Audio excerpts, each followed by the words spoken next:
स्वागत है आपका अभ्युदय सिविल सर्विस क्लासेस में। कल भारत सरकार द्वारा पेंशन स्कीम में एक बड़ा बदलाव किया गया है और यूनिफाइड पेंशन स्कीम के नाम से एक नई पेंशन योजना भारत सरकार द्वारा लागू की जाएगी, जो 1 अप्रैल 2025 से लागू होगी, जिसे कैबिनेट ने मंजूरी दे दी है। इसी कंटेक्स्ट में हम देखते हैं तो ये बहुत ही हाईलाइटेड टॉपिक हो गया है। तो अब इस बात को हमें एग्जाम के दृष्टिकोण से समझने की जरूरत है कि यूनिफाइड पेंशन स्कीम क्या है और इसका आधार कैसे बना। मतलब ये एकदम से तो ऐसा नहीं कि यूनिफाइड पेंशन स्कीम बन गई। इसका नाम क्या है? यूनिफाइड एकीकृत पेंशन स्कीम, है ना। ये क्या है, इसका हिस्टोरिकल बैकग्राउंड कैसे रहा है, पेंशन स्कीम्स क्या होती हैं, ये पेंशन स्कीम कैसे पुरानी ओल्ड पेंशन स्कीम से अलग है, कैसे ये जो भारत सरकार द्वारा एनपीएस 1 अप्रैल 2004 को लागू की गई थी न्यू पेंशन स्कीम जिसका नाम था, उससे किस तरीके से ये अलग है, इन चीजों पर भी चर्चा करेंगे हम, है ना। और हम विस्तार में पूरी समग्रता में चीजों को समझने की कोशिश करेंगे, ठीक है। तो बेसिक चीज है जो मैं आपसे स्टार्ट करने की कोशिश करता हूं, मैं आपको बताता हूं कि सबसे पहली चीज तो पेंशन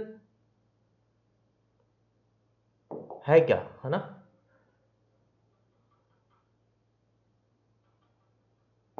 हम उसको समझने की कोशिश करते हैं। तो बेसिक चीज से समझते हैं। सबसे पहली चीज देखते हैं कि पेंशन क्या है ना। तो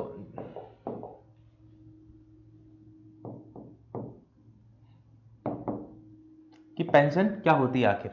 तो आप जानते हैं कि जो पेंशन है, जो सरकारी कर्मचारी होते हैं केंद्र सरकार और राज्य सरकार के, उनको, और आजकल तो ये प्राइवेट जॉब में भी देखने को मिलता है, तो उनकी सोशल सिक्योरिटी के लिए जब वो सर्विस में होते हैं, जब वो शासन को, सरकार को सर्व कर रहे होते हैं, उनके साथ काम कर रहे होते हैं, तब उनके रिटायरमेंट पर उनको एक सोशल सिक्योरिटी के लिए, सामाजिक सुरक्षा के लिए, रिटायरमेंट के बाद, काम करने के बाद उनको कुछ मंथली बेस पे फिक्स्ड जो है मंथली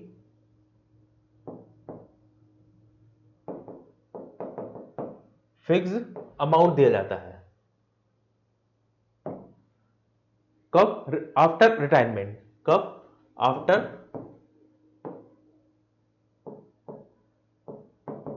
रिटायरमेंट, जिसको साधारण भाषा में हम पेंशन के नाम से जानते हैं। तो ये होती है पेंशन। तो अभी भारत सरकार ने एक लागू की है यूनिफाइड पेंशन स्कीम। तो इससे पहले भी कोई ना कोई पेंशन स्कीम चल रही होगी निश्चित तौर पे। तो आप देखेंगे कि एक डेट मैं लिख रहा हूं यहां पे, 31 मार्च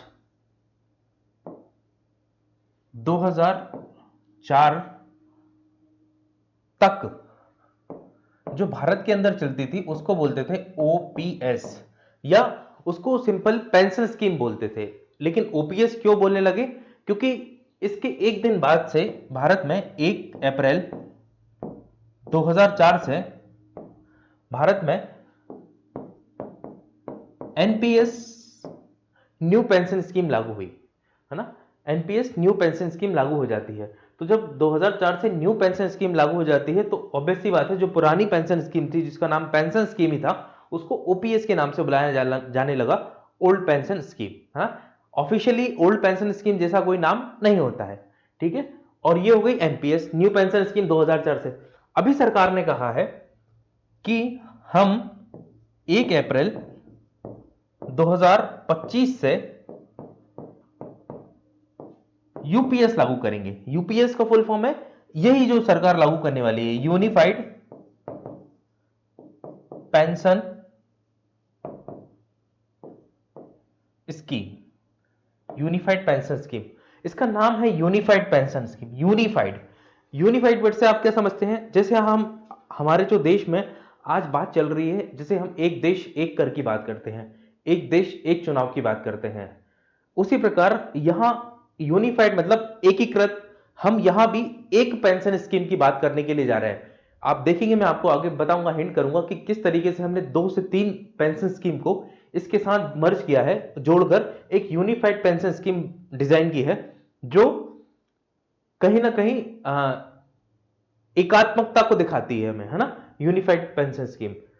तो ये है पेंशन स्कीम के बारे में थोड़ा सा मैं आपको हिस्टोरिकल बैकग्राउंड बता रहा था कि कैसे हम यूनिफाइड पेंशन स्कीम तक पहुंचे।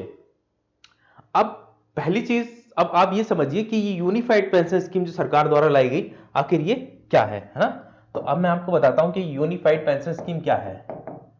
यूनिफाइड पेंशन स्कीम है ना, अगर हिंदी में इसको हम बोले तो एकीकृत pension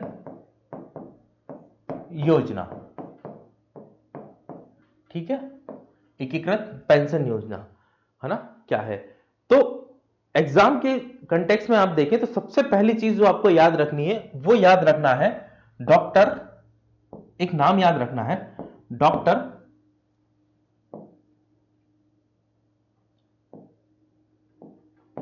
Somanathan, doctor Somanathan committee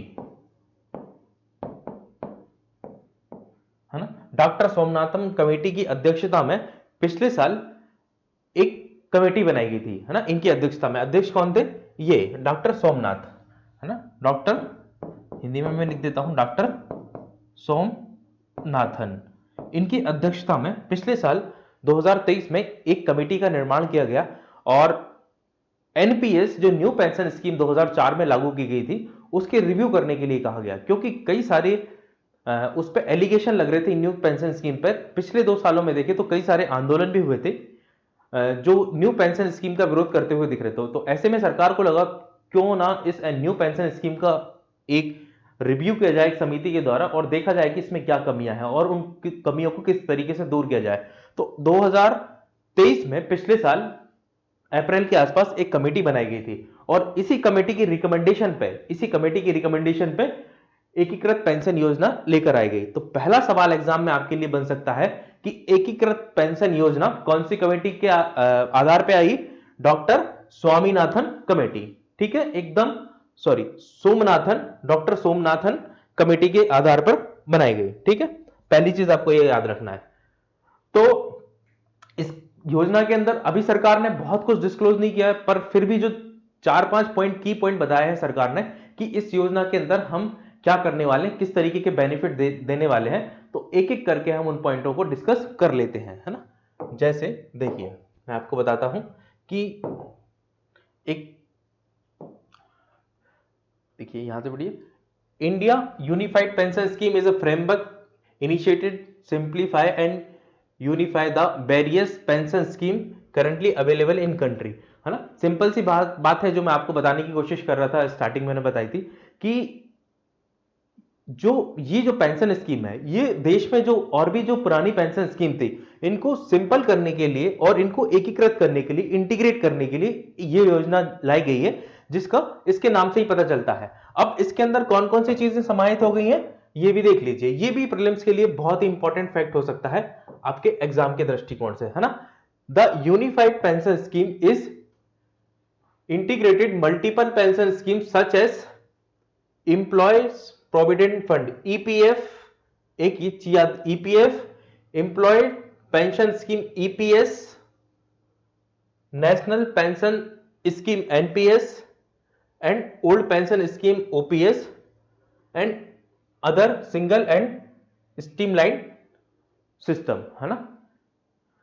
तो कहने का मतलब है इन 4 चीजों को आप याद रखेंगे कि ये जो एकीकृत पेंशन योजना लाई गई है इसके अंदर EPF, employ provident fund, employ provident scheme EPS, NPS national pension scheme और ओपीएस ओल्ड पेंशन स्कीम को शामिल किया गया है ना। एग्जाम के लिए बहुत जरूरी है, बहुत ही जरूरी चीज है, इसको आप याद रखेंगे, ठीक है। ये वाला पॉइंट मैंने आपको पहले ही बता दिया, in the chairmanship of doctor Swaminathan committee, उनकी रिकमेंडेशन पे यूनिफाइड पेंशन स्कीम को लाया गया है, इस पे हमने चर्चा कर ली।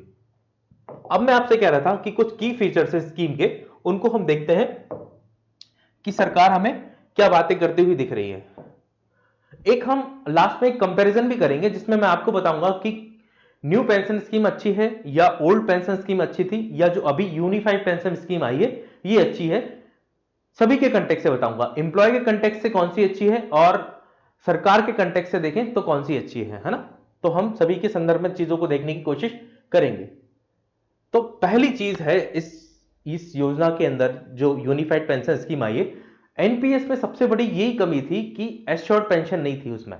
तो इस पेंशन योजना में एश्योर्ड पेंशन मतलब आपको कम से कम इतनी पेंशन तो मिलेगी, ये इस चीज की गारंटी है। एश्योर्ड पेंशन को आप समझ सकते हैं गारंटीड पेंशन। अब सरकार ने कहा है कि कोई भी एम्प्लॉय जब रिटायर्ड होगा, अगर उसने सरकार में 25 साल तक काम किया है, कब मिनिमम 25 साल तक काम किया है, तो उसकी लास्ट 12 महीने की जो सैलरी होगी, उसकी लास्ट 12 महीने की सैलरी होगी, उसकी एवरेज का हम 50% उसको जीवन भर देंगे उसके रिटायर्ड होने के बाद। ठीक है, ये सरकार ने कहा है। ठीक है, और सरकार ने कहा है कि मान लीजिए किसी व्यक्ति की जो है उसने 25 साल सर्विस नहीं की, उससे पहले ही उसने रिटायरमेंट ले लिया, है ना। तो ऐसे में क्या हो सकता है कि अगर उसने 10 साल से 25 साल के बीच में कहीं सर्विस की है, तो हम उसको, जैसे हमने कहा कि उसकी एवरेज सैलरी का 50% देंगे। इसको मैं आपको समझा देता हूं, थोड़ा सा मैं आपको समझा देता हूं, इसको थोड़ा कॉम्प्लेक्स हो जाएगा नहीं तो ये बहुत सिंपल सी चीज है, कुछ नहीं है। सरकार ये कह रही है कि हम आपको जो है गारंटीड पेंशन देंगे 50%। ठीक है, गारंटीड पेंशन 50% किसको, जिसने एटलीस्ट 25 साल काम किया है सरकार के साथ, उसको कितनी पेंशन मिलेगी, 50%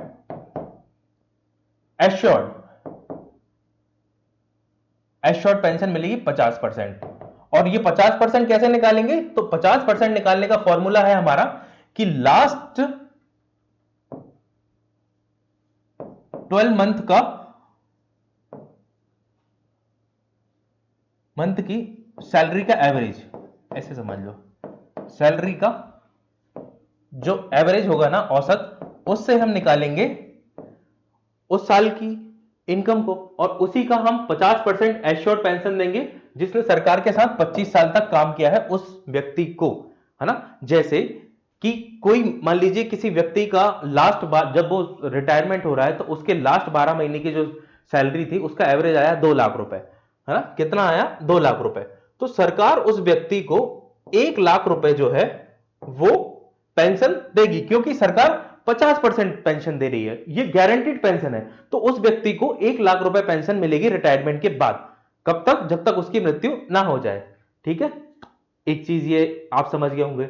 दूसरा पॉइंट यहां पर एक निकल के आता है कि मान लीजिए जिस व्यक्ति ने 25 साल सर्विस नहीं की, 24 साल सर्विस की, तो उसके लिए तो सरकार ने कहा है कि कोई व्यक्ति अगर 10 साल से लेके 10 इयर्स टू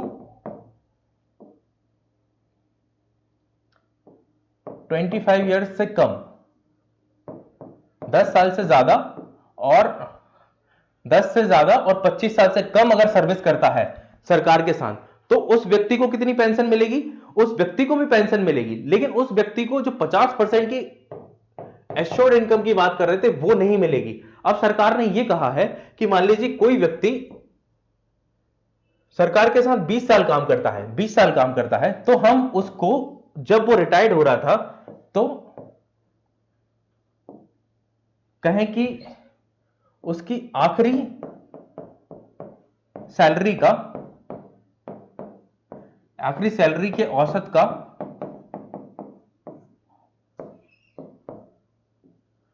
उसी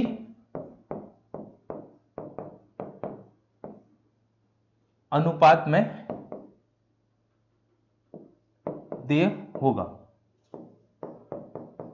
देखो इस लाइन का मैं मतलब बता देता हूं, मैं लिख रहा हूं कि आखिरी सैलरी के औसत का उसी अनुपात में देय होगा। मान लीजिए किसी व्यक्ति ने 20 साल नौकरी करी और जब वो रिटायर्ड हो रहा था तो उसकी मान लीजिए एवरेज सैलरी 1 लाख रुपए थी। कितनी थी, 1 लाख रुपए थी। तो अगर वो 25 साल तक काम करता, अगर वो 25 साल तक काम करता तो उसकी पेंशन कितनी बननी थी, 50,000 बननी थी, फिक्स इनकम, फिक्स पेंशन। लेकिन इसने 25 साल काम नहीं किया, तो सरकार ने कहा कि कोई बात नहीं, आपने 20 साल काम किया ना, तो हम आपको जो है 50% नहीं, हम आपको जो है 40% एश्योर्ड देंगे, 40% देंगे। ठीक है, तो 40% देंगे तो इस व्यक्ति को कितनी पेंशन मिलेगी, 40,000 पेंशन मिलेगी। मान लीजिए किसी व्यक्ति ने 15 साल काम किया, तो अब सरकार कह रही कि ठीक है आपने 15 साल काम किया, कोई बात नहीं, तो हम आपको जो है 15 साल अगर आपने किया तो आपकी जो लास्ट सैलरी थी उसका आपको 30% देंगे। मान लीजिए कि उस व्यक्ति की लास्ट सैलरी 30 ही 1 ही लाख थी, एवरेज सैलरी जो थी 12 महीनों की, तो उस व्यक्ति को जिसने 15 साल काम किया उसको 30,000 रुपए पेंशन मिलेगी फिक्स। तो आप मुझे लग रहा है समझ गए होंगे कि मैं क्या कहने की कोशिश कर रहा हूं। मैं आपको बता रहा हूं सिंपल भाषा में कि जिनने 25 साल से ऊपर काम किया है तो उनकी सैलरी के 12 महीनों का जो औसत है उसका 50% उनको मिलेगा। जिन व्यक्तियों ने 10 साल से अधिक और 25 साल से कम सरकार के साथ काम किया है, तो जितने साल काम किया है उस परसेंटेज में उनको उनकी लास्ट सैलरी का पेंशन मिलेगी, उस लास्ट सैलरी के औसत की परसेंटेज में फिक्स इनकम मिलेगी। ठीक है ना, ऐसा सरकार कहती हुई दिख रही है। तो पहला पॉइंट हमें यही बता रहा है। ठीक है, दूसरा इसमें बताया गया है कि अच्छा 10 साल से नीचे अगर कोई सरकार के साथ काम करता है और वो रिटायरमेंट लेता है तो उसको किसी भी प्रकार की पेंशन नहीं दी जाएगी। ठीक है, इस बात का ध्यान रखिएगा। दूसरा पॉइंट है इसमें फैमिली पेंशन, है ना। ये बताता है कि अगर एम्प्लॉय की डेथ हो जाती है, कैजुअलिटी हो जाती है किसी कारण से, तो एम्प्लॉय की फैमिली को 60% पेंशन मिलेगी जो एम्प्लॉय को मिलने वाली थी, है ना। मतलब कहने का मतलब है कि हम फिर से वो 1 लाख का एग्जांपल लें, समझने में आसानी होगी कि किसी व्यक्ति की सैलरी थी, एवरेज सैलरी थी 1 लाख रुपए। ठीक है, 1 लाख रुपए थी। 25 साल बाद उसको पेंशन कितनी मिलनी थी? उसको पेंशन मिलनी थी 50,000 रुपए। ठीक है, 50 के, अब उसको 50 के पेंशन मिलने लगी थी। अब वो एक्सपायर हो गया इन केस, तो जो उसकी फैमिली है उसको भी पेंशन मिलेगी, पर उसको इतनी पेंशन नहीं मिलेगी 50,000, उसको कितनी मिलेगी? जो व्यक्ति को पेंशन मिल रही थी उसका 60% मिलेगा। तो 50,000 का 60% लगभग 30,000 रुपए, लगभग क्या 30,000 रुपए आता है। तो उसकी फैमिली को भी पेंशन मिलेगी 30,000 रुपए। कहने का मतलब है कि अगर जो एम्प्लॉय है वो एक्सपायर हो जाता है तो उसकी फैमिली को भी पेंशन मिलेगी। पेंशन कितनी मिलेगी? जो उस व्यक्ति को पेंशन मिल रही थी उसका 60% मिलेगा। ठीक है, तीसरा इसमें मिनिमम पेंशन गारंटी दी गई है। इसमें कहा गया है कि जिस भी व्यक्ति ने 10 साल से सरकार के साथ 10 साल से ऊपर अगर सरकार के साथ काम किया है तो एटलीस्ट उसको 10,000 रुपए तो पेंशन हम देंगे किसी भी कंडीशन में। ठीक है, 10,000 से ऊपर पेंशन उसको मिलेगी ही मिलेगी, 10,000 से कम पेंशन नहीं देंगे, है ना। जैसे मिनिमम सपोर्ट प्राइस होता है ना एग्रीकल्चर की फसलों के लिए, ऐसे ही मिनिमम पेंशन बता दी कि हर स्थिति में अगर कोई एम्प्लॉय सरकार के साथ 10 साल से ज्यादा जुड़ा है तो उसको 10,000 तो मिलेंगे ही। एक बहुत अच्छी चीज सरकार ने कहा है कि मान लीजिए आज 2024 में है हम और किसी इंप्लॉय को 50,000 रुपए पेंशन मिल रहा है, लेकिन 2035 आते आते इस 50,000 की वैल्यू कम हो जाएगी। तो फिर ऐसे में तो उसको दिक्कत हो जाएगी और तो उसके पास कोई इनकम का सोर्स होगा नहीं। तो सरकार ने कहा कि चिंता मत कीजिए, हम इन्फ्लेशन इंडिकेशन करेंगे। इसका मतलब ये होता है कि जैसे जैसे महंगाई बढ़ेगी उस हिसाब से उसकी पेंशन में भी हम डियरनेस अलाउंस जो होता है ना उसको, या इसमें एक चीज का यूज करेंगे, ये all India consumer price index, है ना, इंडस्ट्रियल वर्कर IW, है ना, इसका उपयोग करके हम उसको जो है जो 50,000 रुपए दे रहे हैं महंगाई भत्ता भी उसको देंगे इस रिपोर्ट के आधार पर, है ना, इस इंडेक्स के आधार पर उसको महंगाई भत्ता भी देंगे ताकि वो महंगाई से, उस परिस्थिति में जो महंगाई होगी उससे लड़ सके कुल मिला के। ठीक है, तो इन्फ्लेशन के साथ आपकी पेंशन भी बढ़ेगी। सिंपल सा पॉइंट ये है। अगला पॉइंट क्या है यहाँ? Lump sum payment. तो ऑब्वियस सी बात है, जैसे आपने देखा है रिटायरमेंट आपके आसपास जब सरकारी अधिकारियों का या कर्मचारियों का रिटायरमेंट होता है तो एक बड़ा लमसम अमाउंट उनको मिलता है। तो इसमें भी, इस पेंशन स्कीम में भी उनको एक लमसम अमाउंट मिलेगा, ऐसा ये कहा जा रहा है। अब लमसम अमाउंट कैसे मिलेगा, किस तरीके से मिलेगा, उस पर सरकार ने कहा है कि इस पर हम सोचेंगे और इसके प्रॉपर तरीके से दिशा निर्देश निकालेंगे। उस बारे में बहुत कुछ नहीं कहा गया है ना। तो जो पे है और जो डीए है उसको मिलाकर इस तरीके से एक फॉर्मूला बनाएंगे। अभी ये फॉर्मूला क्लियर नहीं किया है कि किस तरीके से देंगे, लेकिन इनको भी लमसम अमाउंट पेमेंट मिलेगा कुल मिलाकर, सरकार ने अभी ये बताया है। तो अब मैं आपको बताता हूं कि ये जो नई पेंशन स्कीम आई है उसका क्या महत्व है ना, इसके महत्व को समझते हैं। तो इसके महत्व को समझने से पहले मैं इसके अंतर को बता दूं पहले आपको, तब इसके महत्व को समझने में हमें ज्यादा आसानी होगी। ठीक है, इसके पहले हम डिफरेंसेस को देखते हैं कि डिफरेंसेस क्या है। तो मैं आपको बोर्ड के अंदर जो हमारी पुरानी पेंशन स्कीम थी, ओल्ड पेंशन स्कीम, और जो न्यू पेंशन स्कीम थी जो 2004 से लागू हुई थी, और जो यूनिफाइड पेंशन स्कीम जो लागू होने वाली है 1 अप्रैल 2025 से, इन तीनों के बीच अंतर को समझते हैं पहले, तब हम इसके महत्व को समझ पाएंगे कि इसका क्या महत्व है। ठीक है, और इसी में हम इस बात को भी देख लेंगे कि क्यों न्यू पेंशन स्कीम का विरोध हो रहा था। तो न्यू पेंशन स्कीम्स की, एनपीएस की कमियों को भी देख लेंगे। एनपीएस की क्या कमी थी उसको देख लेंगे। ऑब्वियस सी बात है, एनपीएस में कुछ कमी रही होगी तभी एनपीएस को प्रोटेस्ट किया जा रहा था कर्मचारियों द्वारा, अधिकारियों द्वारा। हाँ, तो कुछ ना कुछ तो कमी रही होगी, तो इन कमियों को देखेंगे तो हम बेहतर तरीके से समझ पाएंगे कि किन कमियों को दूर करने के लिए यूपीएस, यूनिफाइड पेंशन स्कीम को लाया गया। बहरहाल हम देखते हैं कि ओपीएस क्या है। तो ओपीएस जो था, ओल्ड पेंशन स्कीम थी, इसमें जो एम्प्लॉय है उसको कुछ भी पे नहीं करना पड़ता था सरकार से। तो एम्प्लॉय, अगर मैं बोलूं एम्प्लॉय कंट्रीब्यूशन, एम्प्लॉय का जो कंट्रीब्यूशन था ओल्ड पेंशन स्कीम में वो था 0। कोई भी कंट्रीब्यूशन नहीं था एम्प्लॉय का उसकी पेंशन बनाने के लिए, है ना। एनपीएस में आप देखेंगे तो जो एम्प्लॉयर का कंट्रीब्यूशन है वो 10% हो जाता है इनिशियली। ठीक है, और इसमें कहा तो एम्प्लॉय, इसका कंट्रीब्यूशन 0 था तो कौन पे करता था, तो ऑल पे बाय गवर्नमेंट। तो पूरा का पूरा पैसा सरकार पे करती थी। अब एनपीएस लेके आई सरकार और एनपीएस में कहा कि 10% हम जो एम्प्लॉय की सैलरी है उससे काटेंगे, प्लस 14% सरकार अपनी तरफ से कंट्रीब्यूट करेगी। तो 14% कौन कंट्रीब्यूट करता है, गवर्नमेंट ऑफ इंडिया। 10% एम्प्लॉयर की सैलरी से काटते हैं।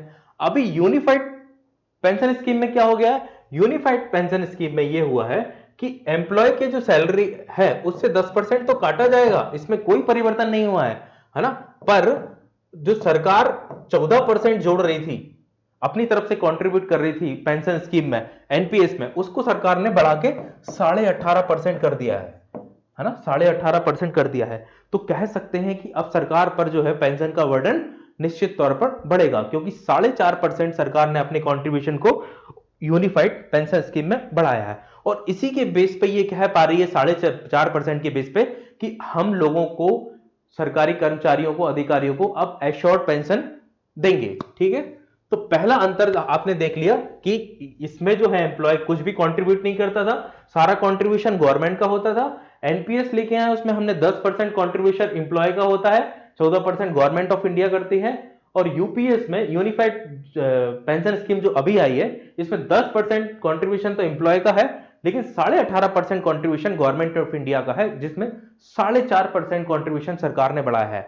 और इसी की वजह से सरकार कह रही है कि हम लोगों को एश्योर्ड इनकम दे पाएंगे, एश्योर्ड पेंशन इनकम दे पाएंगे। तो मोटा मोटी ये जो है फर्क हमें देखने को मिलता है पेंशन स्कीम में। अब एक और अंतर यहां देखने की कोशिश करें, यहां पर यूनिफाइड पेंशन स्कीम थी, यहां पर जो था पेंशन फिक्स थी। तो यहां बोले हम पेंशन कैसी थी, पेंशन की रकम की बात करें, पेंशन की राशि, है ना। तो पेंशन की राशि के कंटेक्स्ट में देखें तो ओपीएस में ये फिक्स थी, पेंशन की राशि फिक्स थी कि भैया आपको इतनी तो मिलेगी, निश्चित थी। एनपीएस में ये मार्केट पे डिपेंड करता है, मार्केट डिपेंडेंट है। मैं जब एनपीएस की कमी बताऊंगा तब मैं ये वाला पॉइंट आपको अभी क्लियर कर देता हूं कि इसका मतलब क्या है ना, अगली स्लाइड में मैं क्लियर करूंगा। तो अभी आप ये समझ लीजिए कि ओपीएस में पेंशन फिक्स थी, किसी किसी कर्मचारी को अगर 25,000 पेंशन मिल रही है तो उसको 25,000 ही मिलती थी। एनपीएस में मे बी वो 25,000 भी हो सकती थी, 50,000 भी हो सकती थी, 5,000 भी हो सकती थी। ये फ्लेक्सिबल थी क्योंकि ये मार्केट डिपेंडेंट थी। अगर मार्केट बढ़ता तो इनकी पेंशन बढ़ती, मार्केट अगर घटता तो इनकी पेंशन घटती। तो कह सकते हैं कि ये स्टेबिलिटी नहीं थी, और स्टेबिलिटी ना होने के कारण ही सबसे बड़ी चिंता इसमें एनपीएस में हमें दिखाई देती थी। और ना ही ये किसी तरीके के इंडक्शन से, इन्फ्लेशन इंडक्शन से कनेक्टेड थी। तो महंगाई बढ़ने के साथ इस पर इंपैक्ट होता कि नहीं होता ये नहीं कहा जा सकता, क्योंकि ये पूरा खेल मार्केट पे था। अगर मार्केट शटडाउन हो जाता तो व्यक्ति की पेंशन भी शायद शून्य हो जाती।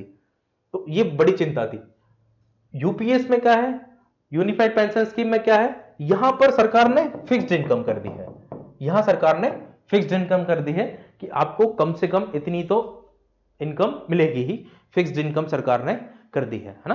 तो इसी को कह रहे हैं कि ये एश्योर्ड हो गई है। तो हम कह सकते हैं कि ये जो यूपीएस है, इस इसके कुछ कुछ गुण जो है ओपीएस जैसे है। एक चीज को अगर छोड़ दें कि यहां पर एम्प्लॉयर जो है, एम्प्लॉय का कंट्रीब्यूशन जीरो था, कुछ भी नहीं था, बस यहां सरकार ने एम्प्लॉय का कंट्रीब्यूशन 10% कर दिया। बाकी ज्यादातर चीजें ओपीएस जैसी ही है, ओल्ड पेंशन स्कीम जैसी ही है यूपीएस में, न्यू पेंशन या यूनिफाइड पेंशन स्कीम के अंदर। ठीक है, तो एक पॉइंट यहां कवर हमारा होता है। अगला पॉइंट हम देखते हैं।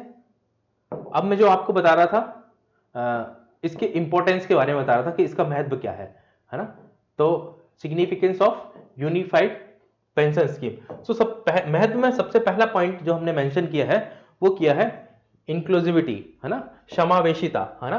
तो पहला पॉइंट ये है समावेशिता। तो देखिए यहां क्या लिखा है कि ये जो पेंशन स्कीम है ये कवर करती है ऑल सेगमेंट को, वर्कफोर्स को, इंक्लूडिंग ऑर्गेनाइज सेक्टर और जो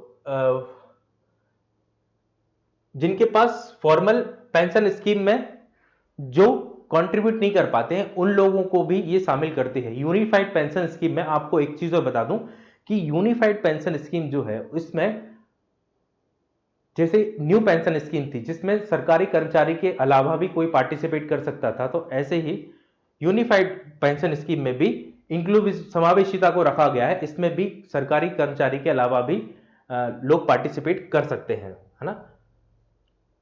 एक और एग्जाम के लिए आपका एक पॉइंट जरूरी हो सकता है, मुझे याद आ गया, मैं आपको हिंट कर ही देता हूं कि जो न्यू पेंशन स्कीम है वो राज्य अपना भी सकते थे, नहीं भी अपना सकते थे। ऐसे ही सेम यूपीएस जो है यूनिफाइड पेंशन स्कीम है, इसको राज्य सरकारें अपना भी सकती है और नहीं भी अपना सकती हैं, बट केंद्र के कर्मचारियों से ये 1 अप्रैल 2025 पे फोर्सफुली लागू हो जाएगी। ठीक है, लागू हो जाएगी। बट इसमें भी एक रिलैक्सेशन दिया गया है कि जो व्यक्ति एनपीएस में ही रहना चाहते हैं, न्यू पेंशन स्कीम जो इससे पहले चल रही थी, उनको उसमें रहने का अधिकार होगा। मतलब ऐसा कंपलसरी नहीं कि आपको इसमें आना ही है, तो चाहे तो वो उसमें रह सकते हैं। अगला पॉइंट इसी पे आता है कि इसका महत्व है पोर्टेबिलिटी। देखो, one of the key feature of the unified pension scheme would be the portability of benefit. This means that worker can carry their pension benefit with them across different geographical location, making the system more adaptable to the modern and mobile workforce, है ना। एक portability से एक और मतलब यहां निकल के आ रहा है कि यहां पोर्टेबिलिटी की बात में ये कर रहा है वो कि जो वर्कफोर्स है अगर वो अपनी लोकेशन को बदलता है, जो कर्मचारी है वो अपनी लोकेशन को बदलता है, कंपनी को बदलता है, जॉब का उसका वो चेंज होता है, टाइप चेंज होता है, तब भी इस पेंशन स्कीम में इस पेंशन स्कीम के अंदर है उस पर इसका बहुत इंपैक्ट नहीं पड़ेगा। जैसे ही वो अपनी जॉब को बदलता है आसानी से इस पेंशन स्कीम में वो शिफ्ट हो जाएगा। कुल मिला के बात यह है कि आसानी से ये पेंशन स्कीम भी उस तरफ उसको शिफ्ट करने की परमिशन देती है। पोर्टेबिलिटी जैसी इसमें एक फीचर है। फिर है सेंट्रलाइज एडमिनिस्ट्रेशन। तो ये जो पेंशन स्कीम है ये इसका एडमिनिस्ट्रेशन जो है वो सेंट्रलाइज है, इसलिए ये यूनिफॉर्मिटी को इंश्योर कर पाती है इंडिया के अंदर, यूनिफॉर्मिटी। क्योंकि ऑब्वियस सी बात है जब सेंट्रलाइज नेचर से कोई पॉलिसी बनेगी तो यूनिफॉर्म होगी वो देश भर के लिए, तो इसलिए इसका एक नेचर निकल के आता है यूनिफॉर्मिटी, है ना। फिर एक इसके फीचर में है, इसके महत्व में है इनहांस बेनिफिट। तो देखिए इनहांस बेनिफिट ये पॉजिटिव और नेगेटिव दोनों बातें हो सकती है, क्योंकि new pension scheme market dependent थी। अगर मार्केट बहुत तेजी से बूम हो गया हो ता तो शायद हो सकता है कि एनपीएस में ज्यादा पेंशन लोगों को मिलती, बट वो कह नहीं सकते। इसलिए हम कह रहे हैं कि यूपीएस जो है इसमें जो है लोगों को ज्यादा सिक्योरिटी मिलेगी, और ज्यादा सिक्योरिटी के कंटेक्स्ट में ही हम कह रहे हैं कि ये जो स्कीम है लोगों को ज्यादा फायदा देती हुई हमें प्रतीत होगी। और फिर यहाँ है फाइनेंशियल लिटरेसी, है ना। एक कहीं ना कहीं ये लोगों में फाइनेंशियल लिटरेसी जागरूकता को भी जन्म देती हुई हमें दिखेगी, है ना। तो ये जो पॉइंट है वो महत्वपूर्ण हो जाते हैं हमें जानने के लिए। तो कुछ चुनौतियां भी हैं निश्चित तौर पे जब मैंने आपको बताया कि हम 14% एनपीएस में कंट्रीब्यूशन कर रहे थे गवर्नमेंट ऑफ इंडिया, अब वो 18.5% करेगी, तो जो 4.5% का जो गैप क्रिएट हो रहा है वो कहीं ना कहीं दिक्कत क्रिएट करेगा। तो एक फंड और सस्टेनेबिलिटी का इश्यू आ जाता है ना। फिर एक और इशू है कि इतनी सारी डिफरेंट डिफरेंट स्कीमों को जोड़कर एक साथ मर्ज किया गया है, तो ऐसे में बहुत दिन तक लोगों को समझ में नहीं आएगा कि कौन सी स्कीम कहां कैसे किस तरीके से काम कर रही है। तो कॉम्प्लेक्सिटी एक इशू इसमें निकल के आता है, और उसी से रिलेटेड लीगल और रेगुलेटरी फ्रेमवर्क, क्योंकि अभी ये नई पेंशन स्कीम आई है एक तरीके से यूपीएस, तो इसके लिए लीगल और रेगुलेटरी फ्रेमवर्क डिजाइन नहीं हुआ है। उसको डिजाइन करने में और लोगों को उस तक अवेयर पहुंचाने में कहीं ना कहीं वर्तमान में तो हमें एक चुनौती देखने को मिलती है ना। तो एक इसके चैलेंजेस के रूप में हम इसको देख सकते हैं। ठीक है, तो मैंने इस चीज को आपको बता दिया कि भाई कैसे जो है ओपीएस और पुरानी स्कीम से अलग है। कंक्लूजन में हम क्या बात कर सकते हैं? कंक्लूजन में the unified pension scheme is expected to wearing significant relief and security to retirees and ensuring they have a steady economic and are protected from inflation effect। मतलब सीधी सी बात है, ये कह रहा है कि जो यूपीएस है, यूनिफाइड पेमेंट स्कीम है, ये जो रिटायर्ड पर्सन है उनको एक सिक्योरिटी देगी, है ना, एक फाइनेंशियल सिक्योरिटी देगी और उनको इन्फ्लेशन से बचाने में मदद करेगी। अगर क्योंकि इसमें इन्फ्लेशन को ऐड किया गया है, जो भी व्यक्ति की पेंशन होगी उसमें डीए के साथ उसको पेंशन दी जाएगी, तो व्यक्ति को ये डर नहीं होगा कि इन्फ्लेशन बढ़ेगा तो हमारी इतनी कम पेंशन में कैसे काम चलेगा। अगर इन्फ्लेशन देश के अंदर बढ़ता है तो व्यक्ति की जो है पेंशन वो भी बढ़ जाएगी, है ना। ठीक है, फिर यहां पर एक चीज लिखी है, it in sense the unified payment scheme could provide a middle ground between the predictability and security of OPS and the flexibility market linked return NPS, aiming to create a more sustainable and balanced pension system of government employee, है ना। अब ये यही बात कर रहा है कि एनपीएस में जो मार्केट की डिपेंडेंसी थी और फ्लेक्सिबिलिटी थी इनकम में, उस चीज को इसने सिक्योर करने की कोशिश की है और व्यक्ति को सस्टेनेबल और बैलेंस पेंशन मिलेगी, है ना। तो ये कंक्लूजन इसका हम देख सकते हैं। एक चीज और मैं इंपॉर्टेंस में आपको बता दूं कि एक तरीके से आप देखें कि ओल्ड पेंशन स्कीम जो थी, ओल्ड पेंशन स्कीम थी, आपको बोर्ड पे बताता हूं कि जो हमारी जो पुरानी पेंशन स्कीम थी, ओल्ड पेंशन स्कीम थी, उसमें सरकार पर सारा वर्डन आता था। तो वर्डन किस पे आता था? सारा सारा इकोनॉमिकल वर्डन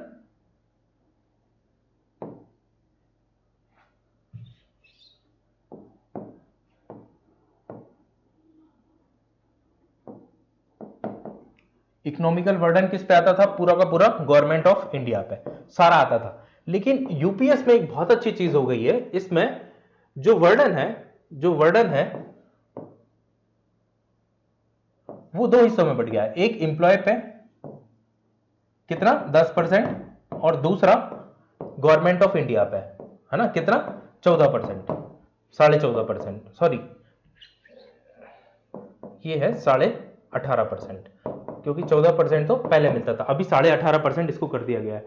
तो हम देख रहे हैं कि जो वर्डन है वो गवर्नमेंट इंडिया पे बड़ा है, बट ओल्ड पेंशन स्कीम के मुकाबले कम हुआ है, क्योंकि 10% का यहां कॉन्ट्रीब्यूशन एम्प्लॉय के द्वारा भी किया जा रहा है। तो हम कह सकते हैं कि ये जो है इसके महत्व के रूप में कि ये जो है सस्टेनेबल मॉडल पे काम कर रहा है। यहां कुछ कॉन्ट्रीब्यूशन एम्प्लॉय का भी हो रहा है और कुछ कॉन्ट्रीब्यूशन सरकार का भी होता है। तो कहीं ना कहीं ये इंक्लूसिवनेस को दिखाता है, समावेशिता को हमें दिखाता हुआ नजर आ रहा है। ठीक है, तो ये सारे जो पॉइंट थे ये एनपीएस के बारे में, नई पेंशन स्कीम के बारे में थे।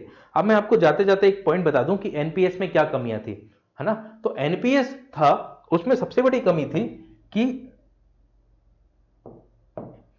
Pension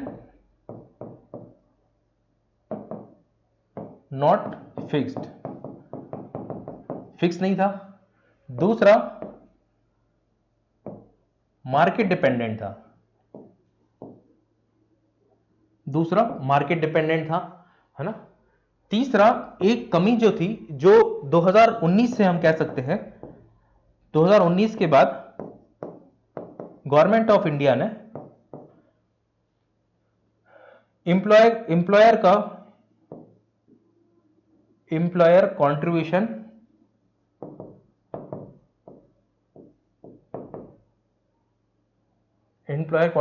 increase by 4%। कितना? 4%।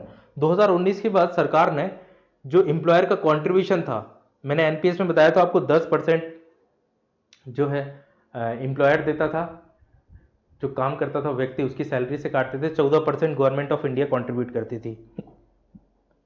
2019 के बाद एम्प्लॉयर के कंट्रीब्यूशन को बढ़ा के 14% कर दिया गया और गवर्नमेंट इंडिया भी 14% कंट्रीब्यूट करती थी। तो कहीं ना कहीं एक ये भी विवाद का विषय था और इस पर डिबेट चल रही थी, इसका विरोध हो रहा था कि क्यों आप एम्प्लॉय के ऊपर इतना बर्डन डाल रहे हो, एक ऐसे देश में जहां सरकारी कर्मचारियों की सैलरी वाकई ही एवरेज से कम है, प्राइवेट की तुलना में बात करें तो। ऐसे में ये उसकी सैलरी से 4% और अधिक काट लेना कहीं ना कहीं जस्टिफेबल नहीं था। तो इन कमियों के कारण, इन कमियों को दूर करने के लिए जब रिव्यू किया गया तो पाया गया कि नहीं, वाकई में जो सोमनाथन कमेटी है, उसने माना कि एनपीएस में कुछ कमियां हैं और उन कमियों को यूपीएस, यूनिफाइड पेंशन स्कीम के माध्यम से पूरा किया गया है ना। तो यही सारा बेसिक डिस्कशन था पेंशन स्कीम से लेके, है ना। फ्यूचर में इसके रिगार्डिंग और भी चीज़ें आएंगी, है ना, अपडेट्स होंगी तो उस पर हम चर्चा करेंगे। लेकिन फिलहाल अभी यही है जो मोटी मोटी खबर जो अभी तक बाहर निकल के आई है ना। और क्लियरिटी आएगी समय के साथ इसमें। हाँ, 2-3 चीज़ें अब इस पर हम बात जरूर कर सकते हैं, बट मुझे लगता है हम कभी और बात करेंगे कि न्यू पेंशन स्कीम और जो यूनिफाइड पेंशन स्कीम जो आई है, इसके मूलभूत अंतर को देखने की कोशिश करें। तो एक दृष्टिकोण से देखें तो न्यू पेंशन स्कीम में इतनी अपॉर्चुनिटी थी, इतनी संभावनाएं थी कि हो सकता है व्यक्ति की पेंशन ही 1.5 लाख रुपए बन जाती सामान्यतः, जिसकी मान लीजिए सैलरी 1 लाख रुपए है। ओल्ड पेंशन स्कीम में मे बी वो 60,000 70,000 हो सकती है ना। तो इस बारे में हम चर्चा कर सकते हैं कि कौन सी अच्छी और कौन सी बुरी। बट ओवरऑल बहरहाल देखें तो सिक्योरिटी पर्सपेक्टिव में देखें, सस्टेनेबिलिटी के कंटेक्स्ट में देखें तो यूपीएस सभी कर्मचारियों को संतुष्ट होते हुए हमें दिखाई दे रही है। और जो संगठन विरोध कर रहे थे इन पेंशन स्कीमों का, वो भी खुलकर सामने आया और सरकार के इस स्कीम का उन्होंने स्वागत किया है। तो कह सकते हैं कि सभी को संतुष्ट करते हुए ये यूनिफाइड पेंशन स्कीम हमें दिखाई दे रही है ना। तो मिलते हैं अगले लेक्चर में। Thank you so much for discussion.